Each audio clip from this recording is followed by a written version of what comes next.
Good evening, everyone. So, please, hopefully, you're not hearing the background noise that I am. I have a thunderstorm going on, and I have white noise going on from my kid upstairs. Hopefully, you're not hearing all of that. Anyway, happy Friday. So, for those of you who have not joined me before, I like to take my kids on a little bit of a trip on Fridays, most Fridays. And today was no exception. We went to the amusement park. Just a little bit of background. My husband and I have always lived an hour and a half to 2 hours from one set of parents. Right now, we live 2 hours from my parents' house. And before, we lived an hour and a half from my husband's parents. So we are pretty seasoned with the whole driving with kids. Usually I take them by myself. We have been on two out-of-state trips, or I have been on two out-of-state trips with my oldest son. My younger son is only 5 months old, and thank goodness we have not taken him out of state yet in the car. So, what do you need to do when you are taking your kids on a long road trip?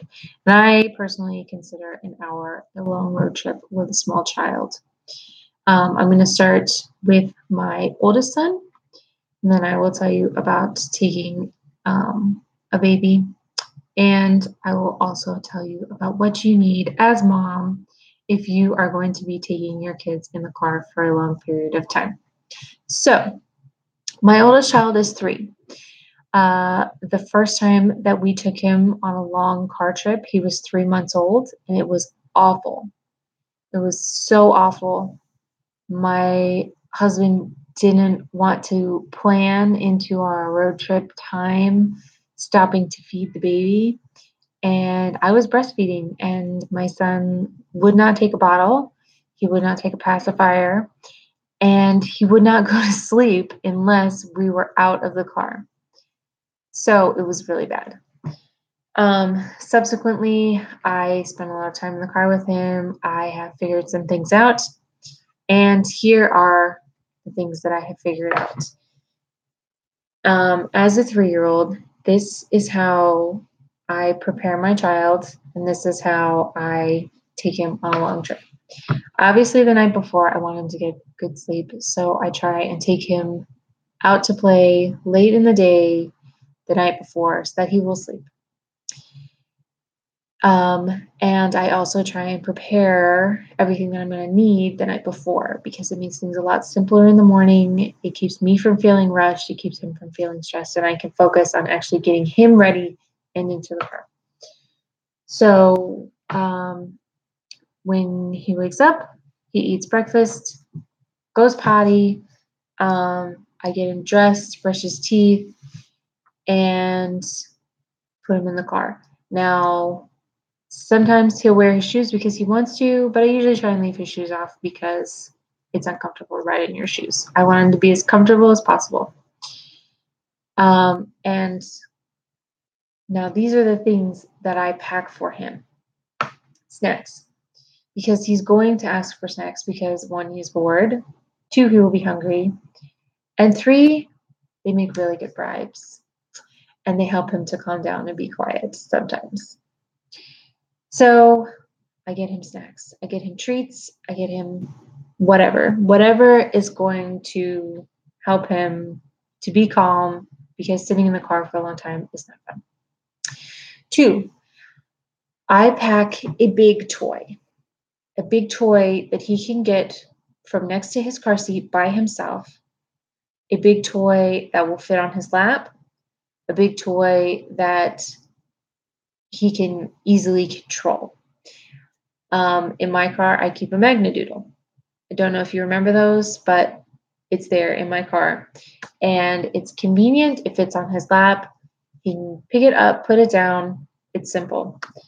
Might not be terribly exciting, but it's there. He also does have a bag of smaller toys, and I keep them in a bag that I got from Target in the dollar section.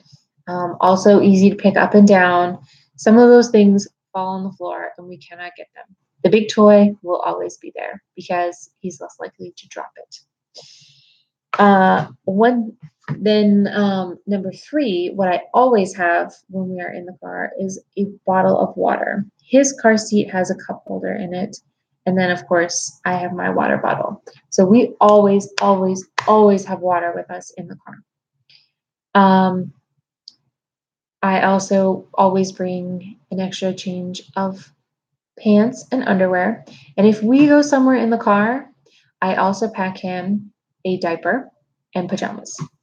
Because my hope when I go somewhere is that I'm going to be there all day. And on the way back, I don't want to have to worry about if he's going to fall asleep, if he falls asleep, if he's going to have an accident. And when we get home, I don't want to worry about getting him changed out of something dirty or getting his diaper on. So I'm just going to change him before I start coming back home. It's simpler for me. It's way comfortable. And it works out so well. And if he's awake when we get home, big deal. He's got a diaper on. No biggie. Yeah, so that's about it for him. A couple of things that I did last year when I took him cross country. Now, I was in my parents' car, so not all of these things are going to apply every time. Up until that point, he was 2 years and about 3 months old when we went. So I had kept his car seat rear facing, but my mom we took their van, has a DVD player in there. So at the rest stops, if it was nighttime, I would turn his car seat around so he was rear facing because that way his head wasn't rolling around. He could sleep much better in the car for long periods of time. During the daytime, I would flip it around so he could watch the TV. So that did work out really well, but it was a lot of flipping around. I think if I did it again with a child who's in a rear facing seat, I would probably try and bring them some type of, I did bring him a tablet to play with, but it didn't have movies on it. So I would bring them some type of tablet with movies preloaded on it so they could watch it while they stayed rear facing. Just because it's easier. He slept so much better rear facing than he did forward facing because he wasn't trying to keep his body held up. He could just lay back and relax and go to sleep. And that brings me to my final item that I bring with my son, my older son. We used to use iPhones. Now we have updated to some Android phones, but we still have the iPhones. And for my cross country trip, I had bought him children's headphones. So he has an old iPhone with the music already loaded onto it, and he loves to take pictures with it. He loves to play music on it. He knows how to work it. He can put in his headphones. He can take them off, whatever. I don't really care. He likes to turn the flashlight on and off. It's fine. I have it in airplane mode. And he hasn't figured out how to make phone calls on it yet. So I just kind of rearranged things so it's difficult for him to do anything that might possibly be harmful or embarrassing, more or less. The pictures are sometimes embarrassing. All right, on to my baby. So when I take him in the car, this is where you really have to think ahead because your baby cannot pick things up for himself. If he drops his pacifier, drops whatever he has, you're not going to be able to get it unless you stop the car. So you have to think about not only what you're bringing, but where you're putting it. Now, I don't have one here. My younger child takes a pacifier, which is terribly convenient for me. You have no idea. I have some of those pacifier clips. You can buy them at Target. You can buy them at Walmart. My Walmart doesn't always have them, but you can buy them at Target. You can buy them on Amazon.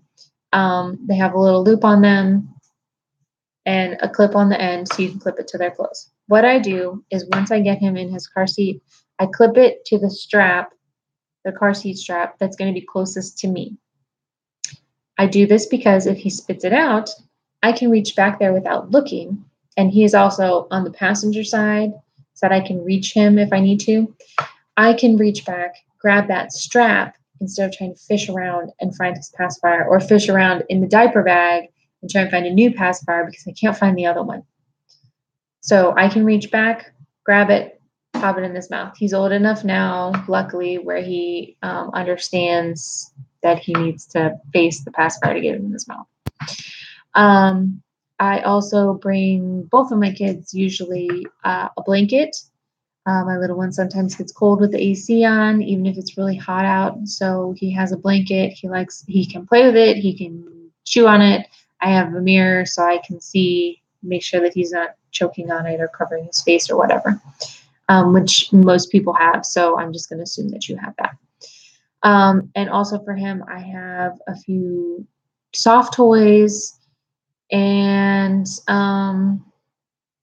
obviously I have my diaper bag, and I will make another video to tell you what I keep in my diaper bag, because I do cloth diaper and I have done it a couple different ways. So I have my diaper bag. He doesn't take a bottle because he is breastfed. He doesn't take a bottle. And yeah, so I do bring pajamas for him because same reason as my older son. It's very convenient to just change him before we come home. And that way, if he falls asleep in the car, I don't have to wake him up. I can take him out of his car seat, put him in his bed, and he is none the wiser. Yeah, that's about it for him. I do, in my car, I always try to keep wipes, some snacks, just something non-perishable, simple that I can keep in the center console. Right now I have raisins and graham crackers, and sunscreen, and for a little while I did have some disposable diapers in there, but he is too big for the ones that I had, and I don't really see the need to buy extra stuff that I'm not going to use right now. So down to my final item, things for mom, and things that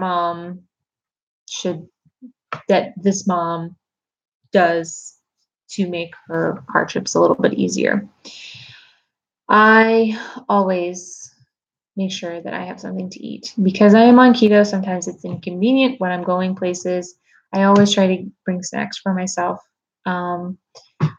A couple of weeks ago, I had car trouble. I got stranded at my parents' house for the weekend and was having a really hard time because I was really trying to stay keto, but it was also meant that I was very hungry because my mom is vegan, and a lot of vegan things are high carb because you're eating lots of vegetables, dates, nuts, stuff. I'm sure you can do a low carb. I just don't know how. And my mom eats lots of carrots and high carb stuff. So I ended up being very hungry because, I wasn't getting in that fat and stuff. And I, on the way home, spent like $30 on snacks when I could have just kept some stuff in the car or brought some stuff in the car and had it there. But anyway, if you look at some of my other videos, my amusement park labeled videos, they do have snacks that I like to bring to the amusement park, which are also good for road trips. I usually bring a Lily's chocolate bar, a Quest bar. I like Wisps, but sometimes I don't really feel like spending $3 on it. Today I tried making my own little cheese crisp things, and it worked out okay, but with the heat and the humidity, they were a little bit not stale, but chewy instead of crispy. So, you can think about that. So always bring snacks for yourself. Make sure that you have water. I usually like to bring some gum, chapstick, obviously my phone and a phone charger. And let's see. The only other thing that I do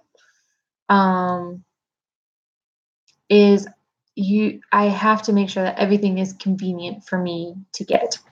So that means that my cup always goes in the same place. My phone always goes in the same place. And usually it's my cup is in the cup holder closest to me. My phone is in the next cup holder, and then I keep my diaper bag on the passenger seat with my wallet, with snacks for myself and my older child, with my younger child's toys, anything that I would pack that they would need or I would need, and that I don't really want to stop and look for.